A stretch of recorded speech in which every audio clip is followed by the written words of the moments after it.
Robotic-assisted joint replacement surgery really is just describing a hip replacement or a knee replacement that we're performing with the robotic software that's available. So essentially the process is when you do a hip or knee replacement, you can certainly do it in a manual fashion with manual instrumentation just fine. What the robotic software does, in my opinion, is it just gives you much more detail, especially in the preoperative planning period. So before a patient even comes into the operating room, we've already got a CT scan of their hip or their knee specific to their anatomy. We've already planned the surgery.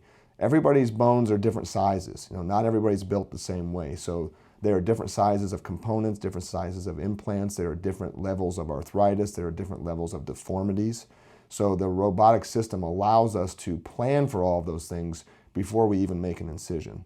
So once that's done, once we make the incision and we actually get into the hip or the knee, we are still able to manipulate or make changes to what our preoperative plan was before we continue with the surgery. So before we make any bone cuts or we do any really important steps of the surgery, if there are little minute detailed differences that we find or we need to manipulate the components or make changes, we can do that. And when we make those changes, they're in 1 millimeter and 1 degree increments. I would have a hard time saying that myself or anybody that I know would be able to make those small adjustments with your naked eye.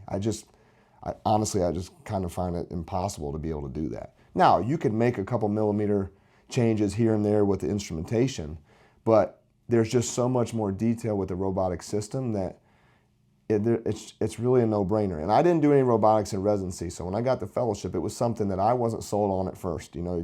No surgeon likes change. We all do it a certain way. We wanted to keep it that way. We're very old-fashioned in that manner.